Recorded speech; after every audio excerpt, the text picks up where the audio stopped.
on YouTube. Thanks everybody for tuning in. This is the table read of Sylvia Plath at Smith College, developed by Chloe Bristol and myself.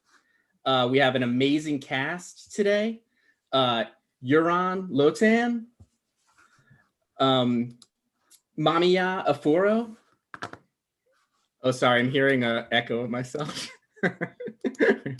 Okay, KiDané Kelati, Paul Emile, Anna Telfer as Sylvia Plath, and Chloe Bristol. Oh, I'm playing Officer McGinty, which I'm so excited about. And Chloe Bristol will be reading stage directions. So Chloe, take it away. All right. Interior Smith College, Comstock House, dorm room, morning. Mary, 19, wakes up in bed. She looks over and sees Fred, 30, sleeping next to her. Mary sighs and reaches for a pack of Lucky Strikes, pulling out a cigarette. A record player near the door is skipping. Mary gets out of bed and moves the needle off Tennessee Waltz by Patti Page. Mary sees a letter slide underneath the door. As she reaches for the paper, Fred walks over to the record player and puts the needle back on. Mary starts reading the letter as Tennessee Waltz plays in the background. I was dancing with my darling to the Tennessee Waltz when an old friend I happened to see. On screen, the letter Mary is reading, typed out, "I will kill you." Mary drops the note. Fred walks over and picks it up, reading it. I introduced her to my loved one, and while they were dancing, my friend stole my sweetheart from me. Interior Smith College, Gardner House, dorm room, day. Sylvia, 20, sits on her bed, reading aloud. James, 20, sits on the bed opposite hers. Dying is an art, like everything else. I do it exceptionally well. I do it so it feels like hell. I do it so it feels real. I guess you could say I have a call. Little dark, no? That's your analysis. Sylvia looks at the clock on the wall. I have to go. I'm interviewing Professor Yates. Can I ask you something? I know what you're going to say, and it's better if you don't. Well, all right. Okay, if you insist. You're very sweet and a dear friend, but I have no time for dating. I'm writing for 3 publications, and I just agreed to help with a 4th. Ain't that right? I thought Smith only had 3 papers. Campus Cat. It's new, a humor magazine. I don't think I'm particularly funny, but I just have too much writing plus my course load. You should probably focus on your studies as well. Can I ask you another question? It's a terrible habit, asking questions about questions. Why are you still studying biology? That is exactly why I can't abide having a boyfriend. So much unsolicited advice. It was just a question. And here's a statement. I need a moment before class. Okay. I'll wait for you outside. No, you better go ahead. People bash ears enough about all the time you spend in my dorm room. Listen. James grabs his hat and heads for the door. Listen, Sylvia, I have to say, I think you're the niftiest girl I know. That's sweet, James. I'm fond of you as well. James leaves. Sylvia waits a moment. She looks at the photo on her desk. Her father in a lab coat. Then Sylvia stands up, straightens her skirt, and leaves. Exterior Smith College, quad, daytime. Sylvia heads to her class, looking down, reading from a book as she walks. Sylvia, you shouldn't read and walk at the same time. You might trip and crack your head open. That's some vivid imagery. Mary, men seem quite capable of walking and gawking at the same time. I think I can manage 2 things as well. Mary hands Sylvia an envelope. Look at this. Slid under my door this morning. Sylvia saves her place with a bookmark and reads the letter. I will kill you. Goodness, Mary. I'm so sorry. Let's go to the police right away. Not now. I can't miss lab again. Right after class. What did the man in your bed say when he saw the note? What makes you say there was a man in my bed? It is a weeknight. Sylvia notices a boy staring at her and Mary, grinning. Hey, dipstick, why don't you just take a picture? The boy runs away. Sure know how to charm them. Quad is no place for casting eyeballs or eavesdropping. Much more appropriate to read a book while walking. I'm glad you agree. Sylvia smiles at Mary and lights them each a cigarette. Interior, Professor Yates' office, day. Sylvia sits across from Professor Yates' desk, jotting notes in a pad. Professor Yates, why do you remain so skeptical of Oswald Avery's insights regarding DNA's link to genetics? I'm assuming you've read Hersey's and Chasey's new paper affirming Avery's hypothesis. Sylvia, I gave you an A-. That's a fine grade. This isn't about my paper. I'm writing an article for the Daily Hampshire Gazette about how you refuse to teach about the connection between DNA and genetics. I'm not changing your grade. I think you're being short-sighted by ignoring the hereditary through lines around intelligence, temperament, and depression. Is this about your father? I didn't realize you had an interest in psychoanalysis as well. Your father was a brilliant biologist. And quite troubled. Okay, I'll give your paper another look, but could you please not write this article? I can't help but feel like you're trying to damage my reputation. Newspapers are an excellent tool to comfort the afflicted and afflict the comfortable. Which one are you? Also, off the record, I wrote an A paper, but this isn't about that. Are you familiar with the concept of self-deception? Of course, Professor Yates. It's one of life's few joys. Interior, police station, interrogation room, daytime. Sylvia sits across from Officer McGinty.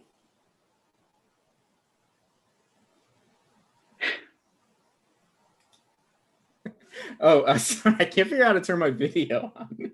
But okay. Well, Sylvia, I see you're still president of the Lady Mystery Club.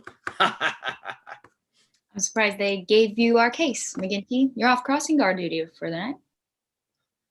Officer McGinty and Sylvia both squint at each other, annoyed. It's revealed that Mary has been sitting next to Sylvia the whole time. Excuse me, officer? My apologies. Sorry about that. There's not much we can do here. Mary, did you have a sexual relationship with the man who wrote the letter? She doesn't know who wrote the letter. Sylvia, no one asked you anything. Also, she had sex with someone and now they're allowed to murder her? No one has murdered her. She's sitting right across from me. This note says, I will kill you. You're a writer. You must know a thing or two about creative license. What if I said I was going to kill you?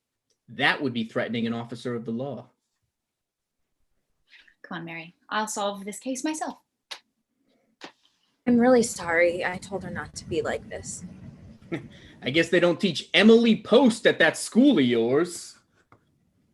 Sylvia grabs Mary's hand and slams the door as they leave. Exterior, Smith College, quad, nighttime. Sylvia walks with Mary.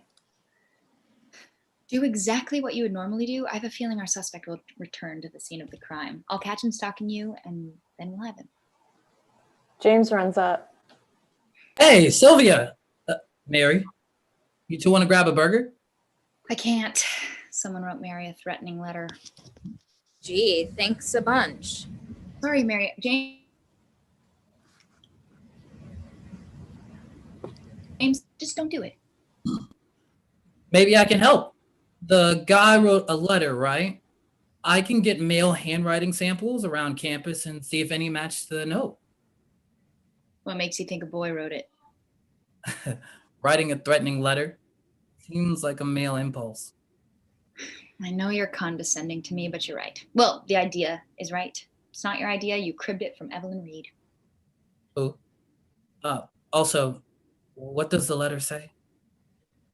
I will kill you. God, that's awful. Certainly not nice. Interior, Smith College, Young Library, nighttime. Sylvia and Mary stand at the back of the room as students approach the microphone at the front, sharing their poetry. Professor Yates approaches. Sylvia, what's this I hear about you testing handwriting on campus? Oh, James. Now, who's not following the rules, Don't you find it a bit troubling that you spend so much time trying to bring down a sophomore? Maybe I'm just trying to get to know you. Professor Yates walks away. He's flirting with you. Not a chance. Nathan, 20, walks up to the microphone holding a poem.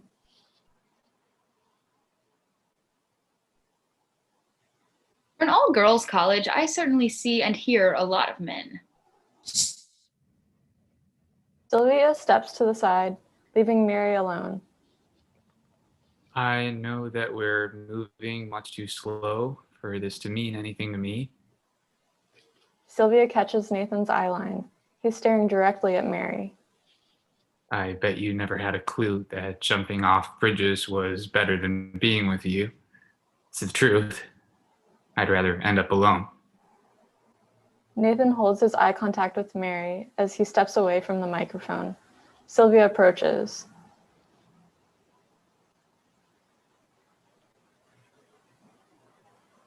Did you see the way he was staring at you? That's him. He wrote the note. Really? You think he likes me? I think he'd like you better 6 feet underground. Sylvia notices Professor Yates jotting down notes. Isn't it strange that a biology professor would attend a poetry reading? You're a biology major and you're here. You're starting to sound paranoid, Sylvia. Mary, do you mind if I steal you for a moment? Not at all. Mary and Professor Yates leave. Sylvia rolls her eyes and then spots Nathan. She approaches him. Beautiful poem there. Thank you. Why were you staring at my friend Mary the whole time? Was I? It wasn't intentional. I just pick a spot at the back of the wall and zone out. My name is Nathan, by the way. Enough with the pleasantries. I don't recall any of those. Were you at Comstock House this morning at 7 a.m.? No, I wasn't. You have an alibi? This is kind of intense for in poetry reading. Poetry can be an intense subject. I can refer you to the medical staff at Cooley-Dixon. I had an episode last night. I wasn't on campus. Go on. Are you familiar with the concept of privacy? Are you familiar with the concept of due diligence? Well, I thought I didn't want to be alive anymore, but I'm feeling better now. Thanks for your interest, I guess. Nathan starts to walk away. Sylvia calls after them. How'd you do it? Nathan turns back. I don't want to tell you all my secrets. I was hoping you might interrogate me again soon. Are you attempting to court me, Nathan? Maybe, but the doctor said I might have manic depressive reactions, so don't flatter yourself too much. Nathan walks away. Sylvia looks for Mary. She doesn't see her. Sylvia notices Professor Yates' notepad on the table. She opens it. The latest entry. You're really dead now. Sylvia runs towards the exit, bumping into James. Sorry, Sylvia. No handwriting matches yet. I haven't given up, though. Have you seen Mary? Yeah, I saw her heading back to Comstock with Professor Yates. Was he threatening her? No, she was laughing. They've been together a while. You didn't know that? I thought you were a detective. Sylvia runs off. Interior, Smith College, Comstock House, night. Sylvia runs up to Mary's room. She can hear yelling. Sylvia slowly opens the door and sees Professor Yates shaking Mary. I saw the way you were looking at that poet. You're just like the rest of them. Professor Yates starts to wrap his hand around Mary's neck, choking her. Sylvia grabs a paperweight from a desk and smashes it on Professor Yates' head. He falls over. Exterior, Smith College, Comstock House, later. Officer McGinty is taking Professor Yates away in handcuffs. He stops at Sylvia. Well, well, well. Who is the detective and who is the student now? Not so fast, Sherlock. I heard you tried to pin this on a poet. You're setting your gender back 50 years with these ideas of yours. Make sure to tell Mrs. McGinty I said she should divorce you already. I'm not going to say that. I really don't want to give her any notions. Can you please just take me to the police car?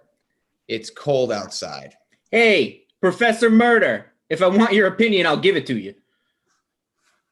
Officer McGinty walks off. Mary approaches. Wait, so you think that poet Nathan really liked me? Tempted to criticize you for moving on to your next crush so quickly? And no, he was just looking past you, staring at the wall. Mary hangs her head and goes back inside, rubbing her bruised neck. James walks up to Sylvia. I was wondering if we could go back to your dorm room and look over some of those writing samples. There are a few funny ones. Listen, James, I normally wouldn't get so graphic, but I'm exhausted and it's that time of the month when... Say no more. Say no more. You have a big test tomorrow. Interior, Smith College, Gardner House, dorm room, nighttime. Sylvia sits on her bed and grabs a journal. On the front, it reads Otto Emile Plath. Sylvia opens and starts reading. Today, my daughter Sylvia was born, and while I am filled with joy, a great sorrow still hangs over me. I was at Taft's having a drink when the hospital called the bar to let me know. I stayed for too long, finishing my whiskey. I hope I can give her what she needs. There is a knock at the door. Sylvia hides the journal and answers. It's Mary. Hiya, Sylvia. What are you doing? I was just writing a little. What's up? I wanted to talk about Nathan. I do think he is really keen. Absolutely. Come in and we'll dissect the evening. Mary walks inside. Actually, I'll see if James wants to join us. I think he's around here somewhere. Interior, Smith College, Gardner House, common room, nighttime. Sylvia walks into the room where James is organizing Polaroids on a table. Shouldn't you go back to Amherst? You're right, Sylvia. I'll cut out. James quickly tries to collect the photos. I'm not actually frosted, James. You want to hang with me and Mary? One of the Polaroids falls to the ground. Sylvia picks it up. No, Sylvia. It's a photo of Mary, shot from a distance. Sylvia looks down. All the photos are of Mary. I should really be going. James collects the photos and runs off. Sylvia watches him go. Hey, thanks so much, everybody. Give it up for this amazing cast. That was great. That was a lot of fun. And thanks for everybody watching on YouTube. And we'll see you next time. Okay. Bye. Yeah. Bye.